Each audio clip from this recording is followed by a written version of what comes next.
बिस्मिल्लाहिर्रहमानिर्रहीम, अस्सलाम वालेकुम। मैं हूं मखदूम शहाबुद्दीन और आप देख रहे हैं पावर टॉक। नाज़रीन किराम, खामोशी के एक तवील वक्फे के बाद अचानक हरकत में आने वाली खबरें हमेशा सवालों की धुंध अपने साथ लाती हैं। जब 2 माह तक मुलाकात के तमाम दरवाजे बंद रहे, आवाजें दीवारों से टकरा कर लौटती रहें और फिर एक रात बानी पीटीआई को जेल की तारीकी से निकालकर अस्पताल की सफेद रोशनियों में ले जाया जाए, तो यह महज एक तिब्बी वाकया नहीं रहता, बल्कि हुकूमत, सियासत और एतमाद के बीच खिंची हुई लकीर को नुमायां कर देता है। खबर पहले सरगोशी बनी, फिर सोशल मीडिया की धुंध में फैली और आखिरकार एक तस्दीक के साथ हकीकत का रूप धार गई। मगर इस पूरे अमल में सबसे नुमायां चीज वो खामोशी थी जो हर सवाल पर हावी रही। ये खामोशी सिर्फ अहले खाना तक महदूद नहीं रही, बल्कि पार्टी की सफों में भी एक बेचैनी की सूरत उतरी। वो क़यादत जो बरसों से अवामी हुजूम से बात करने की आदी रही, आज खुद लाइल्मी के आलम में खड़ी नजर आई। ना बीमारी की वजाहत, ना मुआयने की तफसील, ना मुलाकात की इजाजत, जैसे सब कुछ एक बंद कमरे में तय पा गया हो और बाहर खड़े लोगों को सिर्फ अंदाजों पर गुजारा करने के लिए छोड़ दिया गया हो। इस बेखबरी ने तशवीश को जन्म दिया और तशवीश ने सवालों को, जिनका जवाब देने वाला कोई दिखाई नहीं देता। इसी दौरान सियासत के ऐवानों में हलचल ने एक और रुख इख्तियार किया। पार्टी के अंदर इस्तीफों की बाज़गश्त, वारंटों की बाजियां और बयानियों की तेजी ने यह वाजे कर दिया कि दबाव सिर्फ एक फर्द तक महदूद नहीं, बल्कि पूरी जमात को घेरे में लिए हुए है। सियासी कमेटी से अलहदगियां हों या कानूनी शिकंजे, हर खबर एक नई परत खोलती है, जैसे किसी पुरानी दीवार से एक एक ईंट निकाली जा रही हो और अंदर छुपी दरारें नुमायां होती जा रही हों। उधर हुकूमत के बयानात और अपोजिशन के रद्द अमल एक दूसरे के मतवाजी चलते दिखाई देते हैं, मगर उनके बीच फासला कम होने के बजाय फासला बढ़ता जा रहा है। एक तरफ मुकम्मल सेहत की यकीन दहानियां हैं, तो दूसरी तरफ शदीद तशवीश और मुलाकातों के मुतालिबात। ये तजाद महज अल्फाज का नहीं, बल्कि एतमाद के बहरान की अलामत है, जहां हर बयान अपने साथ एक नया शुकूक का साया ले आता है और हर वजाहत एक और सवाल को जन्म देती है। इसी कशीदा फजा में 8 फरवरी का साया गहरा होता जा रहा है। पहिया जाम की सदाएं हों या अलामती एहतजाज के इशारे, सब कुछ एक गैर यकीनी इंतजार में मुअल्लक है। ना ये वाज़ेह है कि यह दिन महज एक निशान छोड़कर गुजर जाएगा या किसी तवील सिलसिले की इब्तदा बनेगा। एहतजाज की गूंज में मुज़ाकरात की सरगोशियां दब चुकी हैं और सियासत एक ऐसे मोड़ पर खड़ी है जहां हर कदम के साथ रास्ता बदलने का खदशा मौजूद है। इस तमाम मंजरनामे में ताकत के मराकज़ और अवाम के बीच फासला और भी नुमायां हो गया है। महदूद मालूमात और सख्त बयानिए इस एहसास को तक़वियत देते हैं कि सियासत अब मुकालमे से ज्यादा मुकाबले की शक्ल इख्तियार कर चुकी है। यहां हर फरीक खुद को दुरुस्त और दूसरे को कसूरवार ठहरा रहा है और इस कशमकश में सच एक धुंधले अक्स की तरह कहीं पीछे रह चुका है। आखिरकार ये कहानी किसी एक अस्पताल के कमरे या जेल की कोठड़ी तक महदूद नहीं रहती, बल्कि एक पूरे अहद की अक्कास बन जाती है। एक ऐसा अहद जहां खबरें पहले अफवाह बनती हैं, खामोशी सबसे ताकतवर हथियार बन जाती है और आवाम सवालों के साथ खड़े रह जाते हैं। ये सियासत नहीं, एक मुसलसल आजमाइश है, जिसमें हर दिन नया मोड़, हर मोड़ नया इम्तिहान और हर इम्तिहान एक नई कहानी को जन्म देता है। ऐसी कहानी जिसका इख्तिताम अभी तहरीर होना बाकी है। इसी सब पर बात करने के लिए हमें ज्वाइन किया है सीनियर सियासतदान फवाद चौधरी साहब ने। चौधरी साहब, thank you very much for your time. सबसे पहले तो इस वक्त जाहिर बात है हर तरफ एक ही चीज डिस्कस हो रही है, बानी पीटीआई इमरान खान की सेहत, और इस हवाले से अब हुकूमती तस्दीक भी आ चुकी है। पाकिस्तान तहरीक इंसाफ को कानो कान खबर नहीं हुई, सोशल मीडिया पर एक खबर चली, फिर उसके बाद अखबारी तस्दीक और फिर हुकूमती तस्दीक। इस सब के अंदर बानी पीटीआई की जो सेहत है वो तो एक सवालिया निशान बन गई कि पीटीआई को इसकी भनक भी नहीं लगी। इस हवाले से आपको क्या लगता है कि मुलाकातें तो नहीं हो रही, अभी हुकूमत को क्या करना चाहिए ताकि एक जो कन्फ्यूजन है सेहत के हवाले से वो कम अज कम चीजें सही हो सकें? पहली बात तो यह है कि बड़ी तशवीशनाक बात है। इमरान खान एक शख्स का नाम नहीं है। इमरान खान पाकिस्तान के करोड़ों अवाम के लीडर हैं।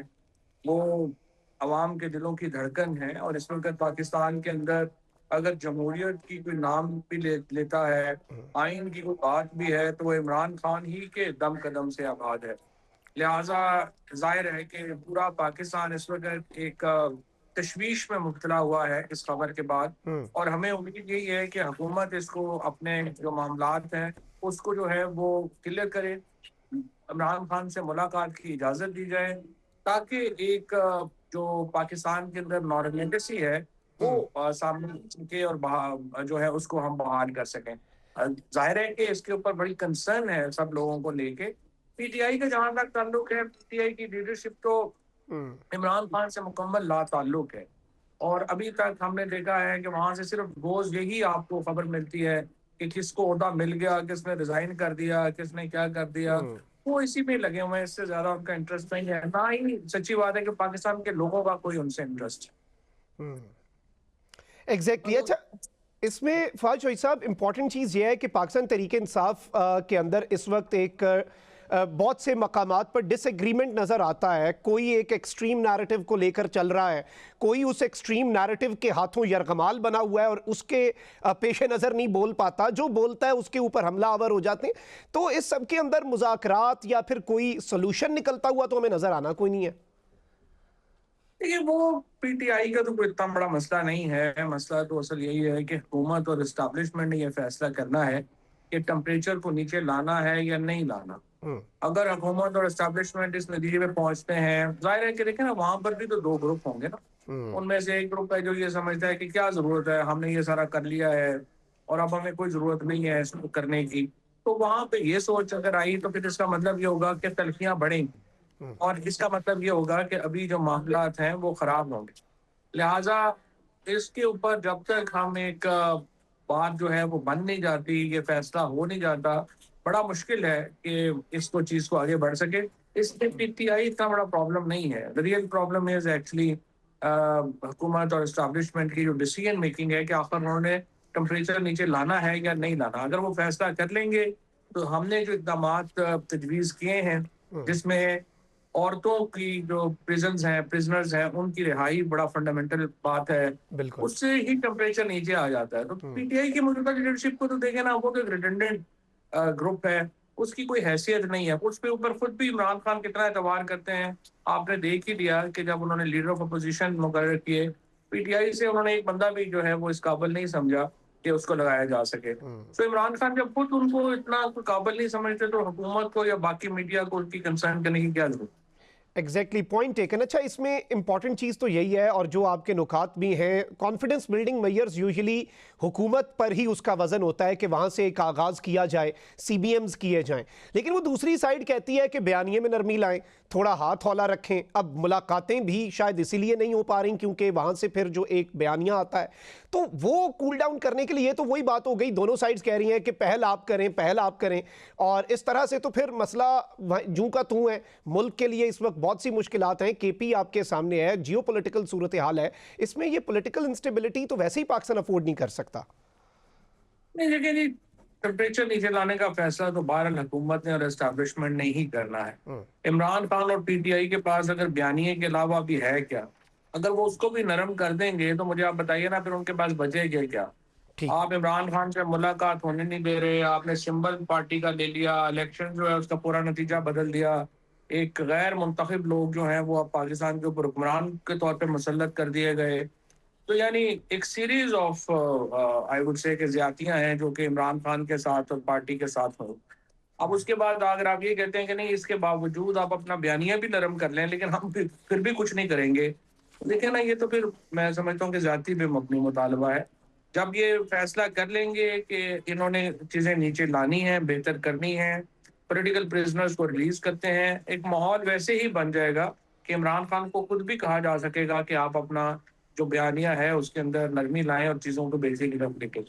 Point taken. अच्छा, इसमें एक और चीज़ ये भी है कि इस वक्त महमूद खान अचकजई और अलामा राजा नासिर अब्बास, इन दोनों को कहा यह जा रहा है कि मैंडेट दिया गया है मुज़ाकरात का। लेकिन बात यह है कि क्या ये मैंडेट दर हकीकत इनके पास है या अल्टीमेटली इन्हें वीटो कर दिया जाएगा। What the government says is कि भाई ये एक गेम डाली गई है कि ये लोग अगर कोई कमिटमेंट करते भी हैं तो कल को ये कहकर के ये तो पीटीआई के है ही नहीं, ये तो तहरीक तहफ़्फ़ुज़ आईन पाकिस्तान है, तो पीटीआई उससे पीछे हट जाएगी। तो वो कहते हैं कि भाई मैंडेट नहीं है। ऑब्वियसली दूसरी साइड भी कहती है हुकूमत के पास मैंडेट नहीं है, हुकूमत के पास इख्तियार नहीं है। तो अल्टीमेटली तो फिर जो असल फरीक़ैन है उन्हें आपस में बैठना चाहिए। What do you think? देखिए, मुज़ाकरात बात की बात है। पहले मुज़ाकरात से पहले एक मुज़ाकरात का माहौल बनना ज़रूरी है। अगर मैं और आप बैठ के एक कप चाय का इकट्ठे पी ही नहीं सकते तो मुझे आप बताइए हमने मुज़ाकरात क्या करने हैं? तो एग्जैक्टली। इसलिए जो हम कह रहे हैं, जो नेशनल डायलॉग कमेटी कह रही है, वो ये कह रही है कि आप मुज़ाकरात तो बाद में देखेंगे किसने करने हैं, कैसे करने हैं। पहले आप मुज़ाकरात का माहौल तो बनाएँ। और माहौल बनाने के लिए हमने 2 बातें कही हैं कि एक तो आप जो वुमेन प्रिज़नर्स हैं उनको रिलीज़ करें, और दूसरा जो हमारी बात हुई अयाज सादिक साहब वगैरह से, उनसे हमने यही कहा कि देखें, आप मुज़ाकरात किससे करेंगे? अल्लामा नासर हो गए, ये हो गए चकज़ई साहब वगैरह हो गए, ये सलमान राजा वगैरह हो गए, इमरान खान इनको नहीं जानते, ना ये इमरान खान को जानते हैं। और बल्कि आपको तो याद होगा कि ये जो सारे लोग हैं, ये तो उस हरावल दस्ते का हिस्सा थे जिन्होंने इमरान खान की हुकूमत को हमारी हुकूमत के खिलाफ नो कॉन्फिडेंस लाने में कलीदी किरदार अदा किया उस वक़्त की एस्टेब्लिशमेंट से मिलके। अचकज़ई साहब पीडीएम के वाइस प्रेसिडेंट थे। इसी तरह से सलमान अकरम राजा काजी फ़ाइज़ ईसा के ना सिर्फ वकील थे, बल्कि वो तमाम कानूनी साज़िशों में शामिल रहे, जो कि इमरान खान की हुकूमत को हटाने के लिए की गई। इसी तरीके से जो बाकी लोग हैं, शेख वकास अकरम वगैरह हो गए, या इवन हमारे बाकी जो अख्तर मेंगल साहब हो गए, ये मोहम्मद ज़ुबैर साहब हो गए, ये सारे वो लोग हैं जो कि इमरान खान की हुकूमत को हटाने में जो है वो सर-ए-फ़हरिस्त हरावल दस्ते का इन्होंने किरदार अदा किया। अब सवाल ये है कि क्या इमरान खान इनसे बातचीत कर सकते हैं? माई ओन थॉट इज़ कि नहीं कर सकते, क्योंकि इनका इमरान खान से ताल्लुक नहीं है और वो इमरान खान से कोई बात मनवाने की पोज़ीशन में नहीं। इसके लिए ज़रूरी है कि आप शाह महमूद कुरैशी, इजाज़ चौधरी, महमूद रशीद, यास्मीन राशिद, उमर चीमा जैसे लोग जो हैं, उनको रिलीज़ करें और उनको मुज़ाकरात के अमल में शामिल करें। वो लोग हैं जो इमरान खान से अपनी बात मनवा सकते हैं। 3 साल से वो जेल में हैं, कुर्बानियों की उन्होंने इंतहा की है, और वो पाकिस्तान की जो तहरीक-ए-इंसाफ की जो सोल है, जो रूह है, उसको वो रिप्रेज़ेंट करते हैं, ये लोग तो नहीं करते। लेकिन चौधरी साहब, ये भी एक पॉइंट है कि पाकिस्तान तहरीक इंसाफ की जो मौजूदा लीडरशिप है वो काफ़ी हद तक वो जो एक बयानिया डिजिटल मीडिया पे बनता है उससे भी डरते हैं। तो क्या गारंटी है कि जो सीजन्ड पॉलिटिशियंस हैं कुरैशी साहब की तरह या दीगर जो सीनियर लोग हैं वो बाहर आएँ तो उनके ऊपर भी टैग लगा के उन्हें मुतनाज़ा कर दिया जाए? बड़ा सिंपल है, ये तो एक दिन भी नहीं लगता मुतनाज़ा बनाने में बंदे को। तो ये डिपेंड करता है कि किन हालात में बाहर आते हैं। जब हम शाह महमूद कुरैशी साहब से हम मिले तो हमने उनको यही एडवाइस किया था कि अगर आप अकेले बाहर आएंगे तो आपको फौरन गद्दार टैग कर दिया जाएगा। लेकिन अगर आप पॉलिटिकल वर्कर्स के साथ रिलीफ लेके आते हैं तो फिर सिचुएशन डिफरेंट होगी। लेकिन ये तो हुकूमत और एस्टेब्लिशमेंट ने फैसला करना है कि उन्होंने उन लोगों को इज्जत से बाहर लाना है या लोगों को गद्दार ही डिक्लेयर करवाने में उनका फायदा है। क्योंकि अभी तक तो हुकूमत में, एस्टेब्लिशमेंट में एक ही चीज हुई है, और वो समझते हैं कि पीटीआई में कोई लीडर नहीं होना चाहिए, और सारे नोबडीज जो हैं वो अगर उनके साथ खुश हैं और उनका ख्याल है कि मुल्क का निज़ाम बड़ा अच्छा चल रहा है, तो फिर तो देखिए मैं और आप तो कुछ नहीं कर सकते। Again this onus is on government and establishment that how they take this decision. Point taken. अच्छा, अब 8 फरवरी की बात कर लेते हैं। पीटीआई और तहरीक तहफ़्फ़ुज़ आईन पाकिस्तान वो डेमोन्स्ट्रेशंस करना चाहते हैं, इसमें इवन जेल भरो तहरीक की बातें भी हो रही हैं। फिर साथ ही साथ जो पहिया जाम हड़ताल है। एक तरफ गवर्नमेंट कहती है कि भाई पीटीआई ख़त्म हो चुकी, लेकिन ऑब्वियसली जब जब पीटीआई निकलने की कोशिश करती है तो एक क्रैकडाउन होता है जो उनकी इस थ्योरी को निगेट कर देती है कि भाई पीटीआई की तो सपोर्ट बेस है ही कोई नहीं। एक जानिब वो ये भी कहते हैं, फिर क्रैकडाउन भी होता है।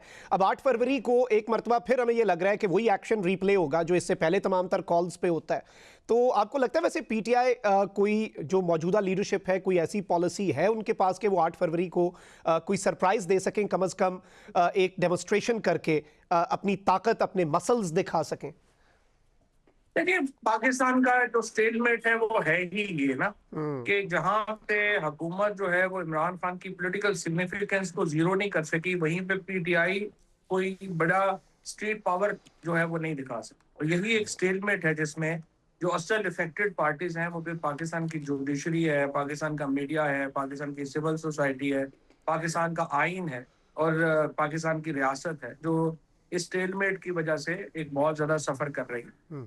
अब इसमें जो मामलात हैं, जो चीज़ें हैं, वो यही हैं कि मेरे ख्याल में प्रॉब्लम यहाँ पे ये भी है कि देखिए इस हुकूमत इतनी कमज़ोर है और इनकी मॉरल अथॉरिटी इतनी कमज़ोर है कि इनके खिलाफ को बहुत बड़े प्रोसेशन की ज़रूरत नहीं है।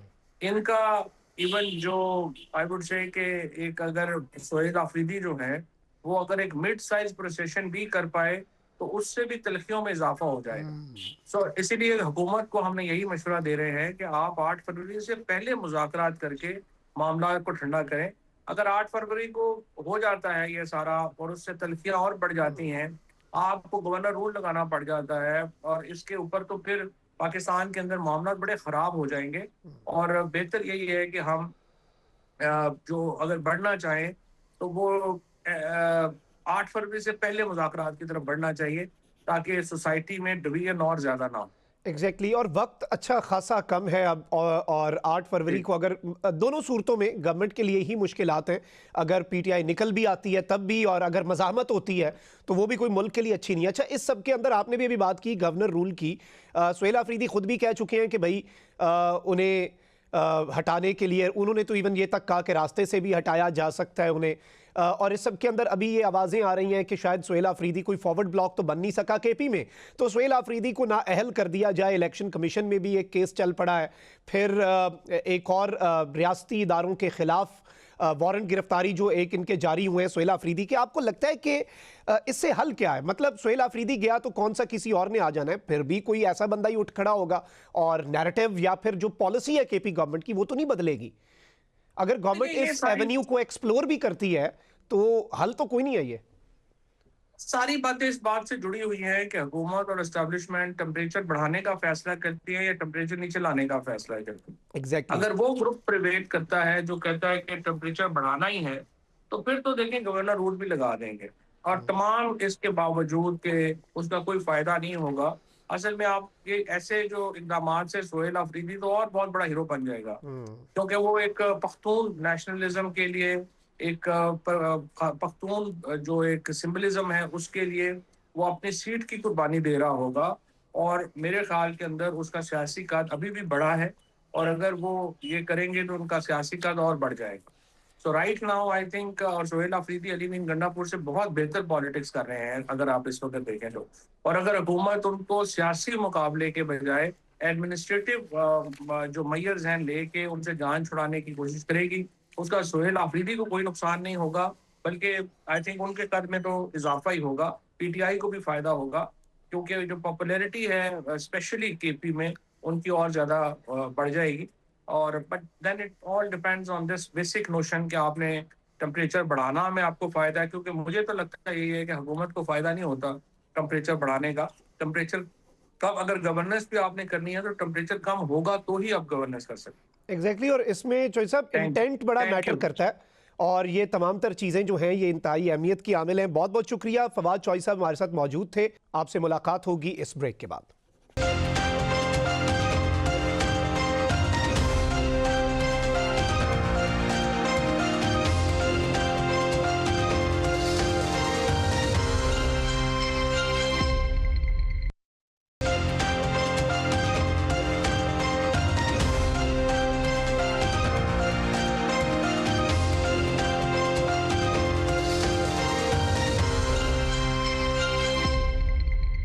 Welcome back after the break. नाज़रीन कराम, बदलते हुए आलमी हालात और तेजी से इर्तका पजीर जंगी तसव्वुरात के दरमियान पाकिस्तान की मुसल्लह अफवाज एक ऐसे मरहले में दाखिल हो चुकी हैं जहां दिफा महज सरहदों के गिर्द खड़ी फौजी सफ़ों का नाम नहीं रहा, बल्कि ये एक हमाजहत, मरबूत और जहनी और तकनीकी बरतरी पर कायम तसव्वुर बन चुका है। चीफ ऑफ आर्मी स्टाफ और chief of defence forces field marshal Syed Asim Munir का बहावलपुर का दौरा इसी नए अहद की अलामत है, जो उनकी दूरअंदेश क़यादत, वाज़ेह स्ट्रेटेजिक विजन और मुस्तकबिल की जंग को पेशगी समझने वाली सोच की अक्कासी करता है, जहां दिफा को वक्ती ज़रूरत नहीं बल्कि एक मुस्तकिल, मुतहर्रिक और इर्तका पजीर निज़ाम के तौर पर देखा जा रहा है, और जहां हर सतह पर तैयारी, हम आहंगी और पेशा वराना महारत को बुनियादी हैसियत हासिल है। मैदान जंग की नौयत अब यकसर बदल चुकी है, जहां रिवायती हथियारों के साथ साथ मालूमात, रफ्तार और बरवक्त फैसला साजी जंग का रुख मुतय्यन करने वाले मरकजी अनासिर बन चुके हैं।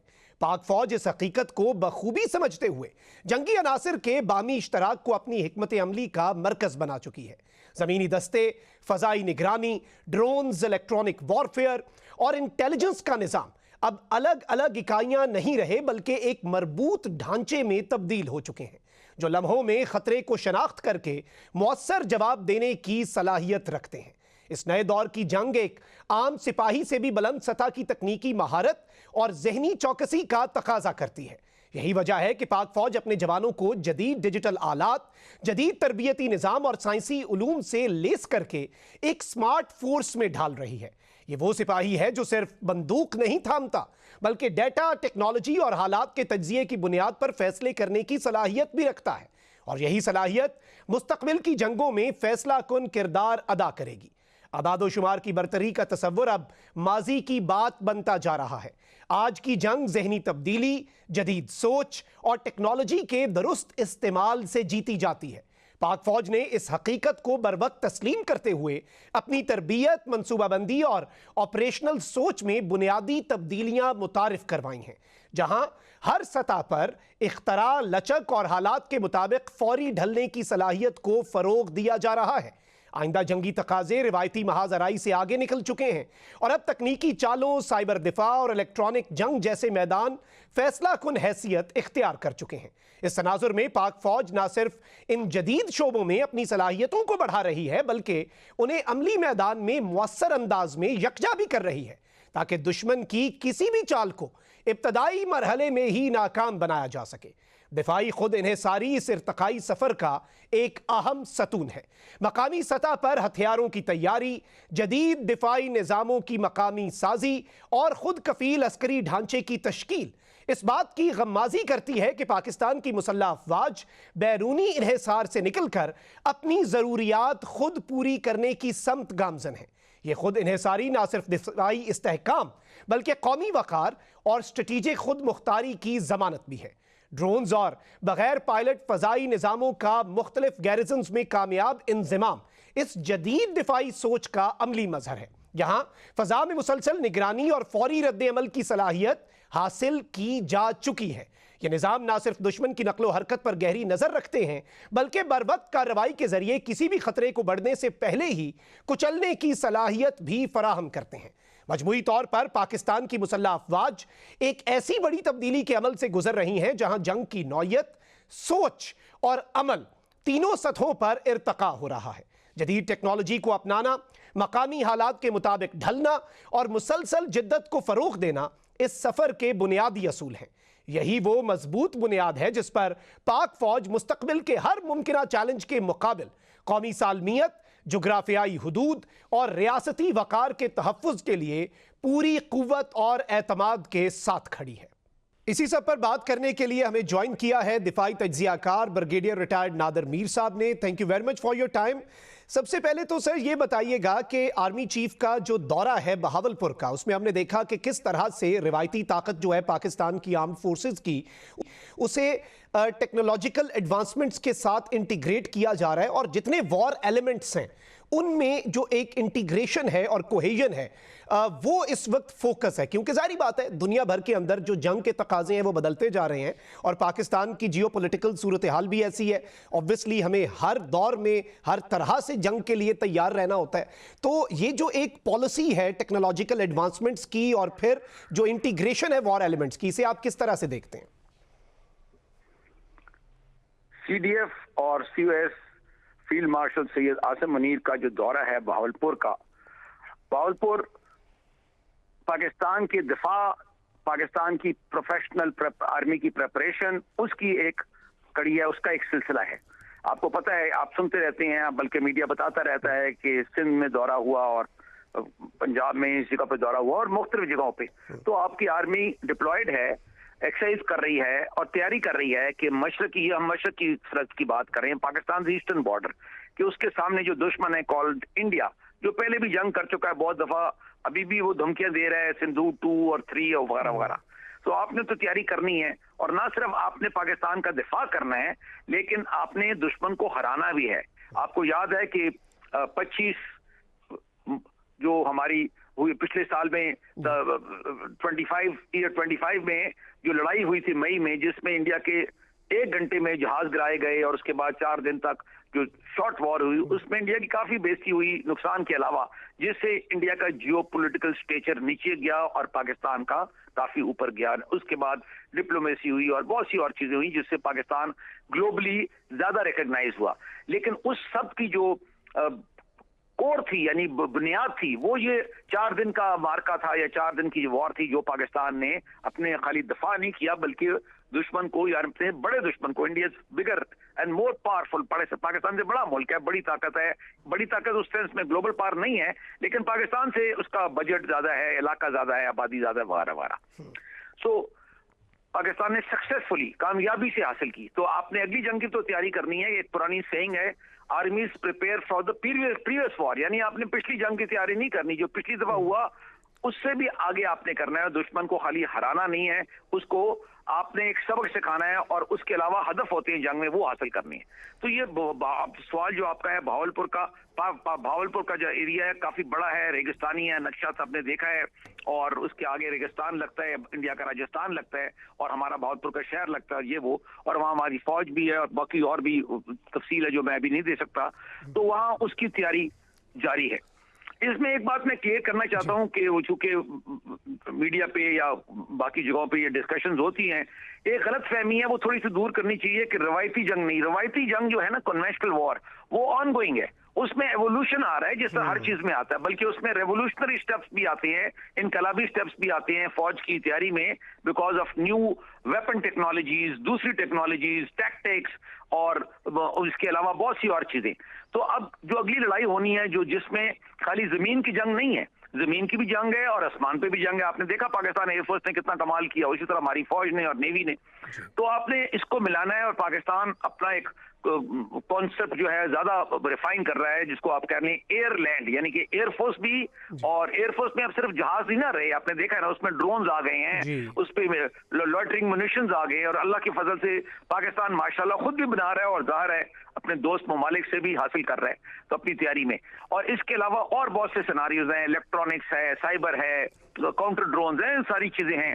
और जो रवायती फौज है, इन्फेंट्री, आर्मर, तोफाना, वो तो उसका तो काम है, आपको पता है। तो ये सारा को जो एक बहुत बड़ा बैटल स्पेस है वहां पर या कहीं पर भी हो, उसकी जो मैनेजमेंट है, उसको कैसे लड़ना है उस जंग को, उसके लिए लोगों को कैसे ट्रेन करना है और उसमें क्या उसकी नई नई बातें निकलेंगी, क्योंकि ये चीजें प्रैक्टिस की जाती है ना, एक्सरसाइज की जाती हैं, उससे फिर वैलिडेट होती हैं, यानी उससे सबक सीखे जाते हैं कि आपने क्या गलतियां की एक्सरसाइज के दौरान ताकि जंग में हम वो गलतियां ना कर सकें। तो ये सारा सिलसिला जारी है और भावलपुर के अंदर और जिस तरह आपने बताया वहां पर, और इसके अलावा बाकी आपके सारे ईस्टर्न बॉर्डर पे, आपका जो वेस्टर्न बॉर्डर है आपको पता है वहां से दहशतगर्दी हो रही है। अगरचे अफगानिस्तान एक मुल्क है जो मुसलमान मुल्क है और जहां अमन होना चाहिए और पाकिस्तान के साथ अमन होना चाहिए, बहरहाल इंडिया का उसमें काबुल पे और दहशतगर्दों पे असर है, तो वहां से दहशतगर्दी हो रही है और पाकिस्तान को दोनों महाजों पे दिफा किया जा रहा है और कामयाबी से। तो ये भावलपुर की जो एक्सरसाइज है और जो सारा मिलिट्री सेटअप है वो अपने आप को मॉडर्नाइज्ड वॉरफेयर की, जिसकी बहुत सी कॉम्प्लिकेटेड है, पूरी एक लंबी तफसील वो मैं जान के नहीं बताना चाहता। मैं आपको ये बता सकता हूं कि आपने जो हदफ हासिल करना है कि दुश्मन अगर हमला करे बड़ी तादाद में तो उसका हमला पसपा हो जाए और उसके अलावा आपके पास यानी पाकिस्तान के पास, पाकिस्तान आर्मी मिलिट्री के पास जवाबी कार्रवाई करने की पूरी जबरदस्त कुव्वत हो और ताकत हो और तैयारी हो। तो उसके लिए अल्लाह के फजल से प्रिपरेशन है और Pakistan will always be defended, चाहे कोई भी ईस्टर्न बॉर्डर है या वेस्टर्न बॉर्डर है या पाकिस्तान का कोई भी सेक्टर है, और उसकी ये तैयारी है। Exactly, point taken. अच्छा, इस सब के अंदर बहावलपुर का ये दौरा और इस दौरान जो तफसीलात कुछ सामने आई हैं, ऑब्वियसली ये एक मैसेज भी जाता है दुश्मन को कि भाई हम तैयार बैठे हैं और हम अपनी जो कैपेबिलिटीज़ हैं उन्हें एनहांस कर रहे हैं। हम पिछली जंग जीत के कोई ऐसा नहीं हम करने जा रहे कि हम खरगोश और कछुए की रेस की तरह हम खरगोश की तरह सो जाएं, तो हमने आगे बढ़ना है। और इस सब के अंदर एक और बड़ी इंपॉर्टेंट चीज़ है जिस पर एक मरतबा फिर बात करना ज़रूरी है, आई थिंक, वो यूनिफाइड कमांड स्ट्रक्चर भी है कि वो कितना इंपॉर्टेंट है, क्योंकि पूरी दुनिया में ऐसे होता है, अमेरिका की हम मिसाल ले लें या बाकी जितने ममालिक हैं, तो ये एवोल्यूशन तो एक रिक्वायरमेंट है, क्योंकि जो इवॉल्व नहीं करता वो पैरिश करता है। ये एक बेसिक चीज़ है, एवोल्यूशन की थ्योरी यही है, और यही होता है मिलिट्रीज में भी या फिर ममालिक में भी। तो इस सब के अंदर यूनिफाइड स्ट्रक्चर है, फिर साइबर स्पेस है हमारे पास, साइबर कमांड्स हैं, रॉकेट फोर्स का जो क़याम है, ये सारी चीज़ें ऑब्वियसली हम दोनों तरफ से घिरे हुए हैं। अफगानिस्तान वाली साइड से एक और थ्रेट है, भारत वाली तरफ से किसी भी लम्हे वो अपनी पॉलिटिकल कैपिटल के लिए कोई एडवेंचरिज्म कर सकते हैं। तो पाकिस्तान तो तैयार है, लेकिन इसमें जो तब्दीलियां हैं वो कितनी इंपॉर्टेंट है? पहली तब्दीली तो ये है कि जो आपके जियोपॉलिटिकल और स्ट्रेटेजिक लेवल पे है, टेक्निकल से पहले, वो है टू फ्रंट वॉर जो पाकिस्तान फेस कर रहे हैं जी। एक इंडिया का मार्च तो शुरू से था, लेकिन अफगानिस्तान में जो भी कॉम्प्लिकेशंस थी, सोवियट्स थे, अमेरिकन थे, तालिबान वन थे, पाकिस्तान को डायरेक्ट थ्रेट नहीं था अफगानिस्तान से, दहशतगर्दी होती थी। अब पाकिस्तान को एक डायरेक्ट थ्रेट है, चाहे वो छोटा थ्रेट है और इंडिया इंस्पायर्ड है या इंडिया स्पॉन्सर्ड है, इंडिया फंडेड है, बहरहाल वो थ्रेट है जिसमें not only non state actors जो टेररिस्ट हैं अफगानिस्तान में, दहशतगर्द, सिर्फ उनसे थ्रेट नहीं है, काबुल रजीम जो है वो काफी हद तक इंडिया से ऑन बोर्ड है। तो अगली जंग में क्या होता है, वो क्या करती है, वो तो जंग जब होगी पता लगेगा, लेकिन उससे पहले जितनी तैयारी हमने करनी है अपने आप को, यानी पाकिस्तान को दोनों महाजों पे सिक्योर करने के लिए, चाहे ईस्ट है चाहे वेस्ट है, तो ताकि दोनों पे अगर दोनों तरफ से भी हमला होता है तो आप उसको भी डील कर सके, और अगर खाली ईस्टर्न फ्रंट यानी इंडिया का फ्रंटियर होता है तो उसको आप डिफेंड भी कर सके। और डिफेंड मैंने पहले भी कहा, एंड डिफेंस जो होता है ना, डिफेंसिव साइकिल, ऑपरेशनल साइकिल होता है। खाली डिफेंस ये नहीं होता कि आपने अपना सिर्फ दिफा कर लिया तो खुश होकर आप घर चले गए, नो, आप दिफा करें, उसके बाद आप जवाबी कार्रवाई करें, जवाबी हमला बहुत बड़ा, छोटे भी होते हैं ज़ाहिर है, काउंटर अटैक्स और काउंटर ऑफेंसेस बड़े बड़े, ताकि दुश्मन को तबाह कर दें और उसका इलाका भी ले लें, ताकि आपको पोस्ट वॉर अगर बार्गेन होनी है उसमें भी एडवांटेज हो, और उसके अलावा जो आपकी हिकमत अमली है उसके मुताबिक आप हासिल कर लें। ये तो होगी स्ट्रेटजी की बात, जो आपकी पुरानी थी उसको आपने और रिफाइन कर लिया ना, हालात के मुताबिक, टेक्नोलॉजी के मुताबिक। अब आपका जो पॉइंट है वो बिल्कुल वैलिड है, क्योंकि अब ये समझे ना, देखिए अब कितनी, ये जो लास्ट वॉर हुई है हमारी 4 दिन की इंडिया से, इसमें आप देखें कि ग्राउंड फोर्सेज अभी मोबिलाइज पूरी तरह नहीं आई थी, जमीनी फौजें, और जंग बंद हो गई। इसी तरह ईरान की और इसराइल की जंग देख लें जो 12 दिन चली, उसके अंदर उसके अपने लेसन है, उसके सबक फर्क है, और अभी अमेरिका का बेरी बेड़ा आर्माडा जो प्रेसिडेंट ट्रम्प कहते हैं आया हुआ है, तो उसके लेसन थोड़े फर्क है। इसके अलावा मैं किताब भी लिख रहा हूं तो जिसमें ये यूक्रेन का चैप्टर भी है। यूक्रेन की जंग 4 साल चली है, अभी जो यूक्रेन रशिया की जंग की बात कर रहा हूँ, तो उसके सबक जो है तो वो बहुत बड़ी लैंड फोर्स, मतलब जमीनी जंग भी बहुत बड़ी हुई है, वो हो रही है, तो उसके सबक फर्क है। सो कहने का मतलब है कि आपने सबसे पहले उस जंग की तैयारी करनी है जो आपने लड़नी है। मैंने कहा ना, जैसा वेस्टर्न हमारा जो बॉर्डर है अफगानिस्तान को, उसकी तो जो हमारी रिक्वायरमेंट्स हैं वो कुछ मुख्तलिफ है, हमारे ईस्टर्न बॉर्डर की मुख्तलिफ है। ईस्टर्न बॉर्डर पे full fledged all out war तक आवाज जा सकती है, जहां दुश्मन भरपूर ताकत रखता है। हम भी रखते हैं लेकिन दुश्मन भी रखते हैं ना। अफगानिस्तान के पास भरपूर ताकत नहीं है हमारे खिलाफ, है, लेकिन हम उसको मैनेज कर सकते हैं जो हमारी फोर्सेज है वहां पर। इंडिया के खिलाफ हमें टेक्नोलॉजी वाइज भी आगे बढ़ना है, क्योंकि इंडिया भी बहुत ज्यादा वेपन इंडक्शन और टेक्नोलॉजीज ले रहा है, तो ये दोनों साइडों से है। और इसमें अब आप देखें ना कि इसके अंदर जो रवायती फोर्सेज थी, उसके अलावा अब आपकी जिस तरह आपने देखा, एक तो नए जो वेपन्स आ गए हैं, उसमें ड्रोन्स को देखना, drone warfare, drone and anti drone warfare एक जंग का हिस्सा है बहुत बड़ा। ड्रोन तो मैंने बोल दिया, लफ्ज इसकी लंबी सिलसिला है इसके अंदर आप, और मैंने पहले भी कहा, खुशी की बात है कि हम खुद बहुत सी चीजें बना रहे हैं ड्रोन्स के अंदर, लॉटरिंग म्यूनिशंस पे।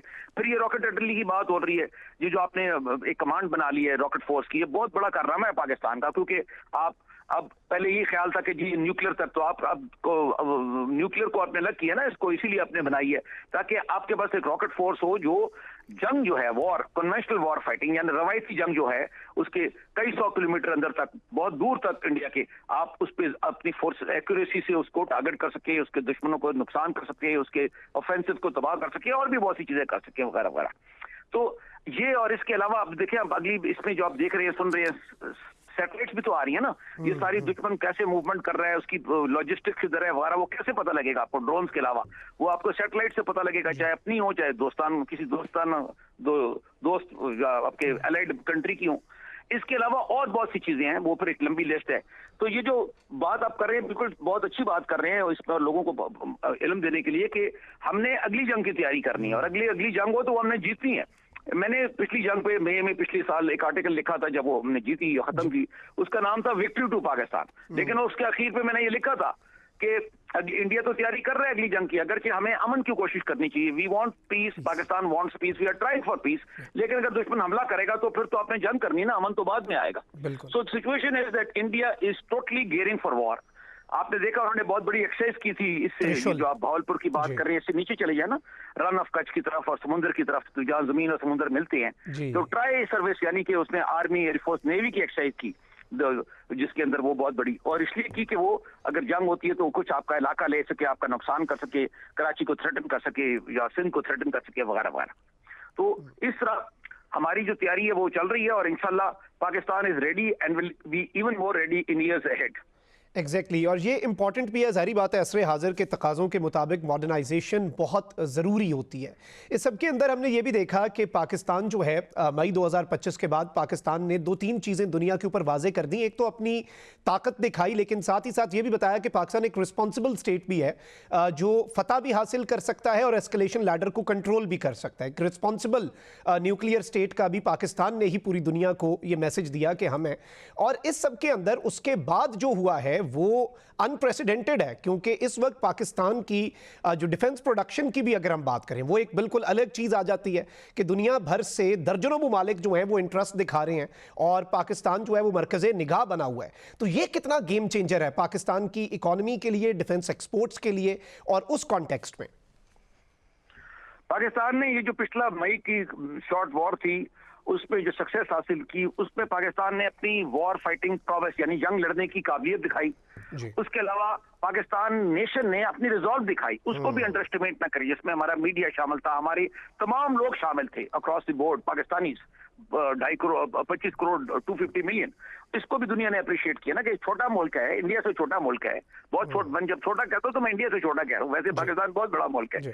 तो उसमें इतनी हिम्मत है और काबिलियत है, क्योंकि देखिए जंग जितनी मर्जी आप फौज से अच्छी लड़े, नेशनल रिजॉल्व जो होता है ना, कौम की जो रिजॉल्व होती है, वो अल्टीमेटली सबसे बड़ा फैक्टर वो होता है, नंबर 2। और तीसरी चीज जो दिखाई, जो आपने बड़ा अच्छा इशारा किया, वो पाकिस्तान ने मॉडरेशन भी और एस्केलेशन लेडर को कंट्रोल करना। एस्केलेशन लेडर का मतलब है कि एकदम जो लोगों का ख्याल था कि अगर जरा सी लड़ाई हुई तो पता नहीं क्या हो जाएगा या अल्टीमेट वेपन्स तक चले जाएंगे, तो Pakistan has shown maturity, Pakistan has shown this ability to, जिसको इसको कहते हैं एस्केलेशन डोमिनेशन, न्यूक्लियर टर्म है एक्चुअली, जिसको कहते हैं एस्केलेशन डोमिनेशन, कि आप जिस लेवल पे हैं उससे ऊपर आप जाएं और उसको उस सतह पे उसको कंट्रोल करें। एस्केलेट मतलब एस्केलेशन है ना, एस्केलेशन का मतलब ऊपर जाना, किसी भी सीढ़ी के ऊपर जाना या जंग के दर्जों में ऊपर जाना। और डोमिनेशन का मतलब है कि उसको डोमिनेट करना। तो एस्केलेशन डोमिनेशन जो होती है ना, ये बहुत बड़ी टर्म है जो पुरानी कोल्ड वॉर में अमेरिका और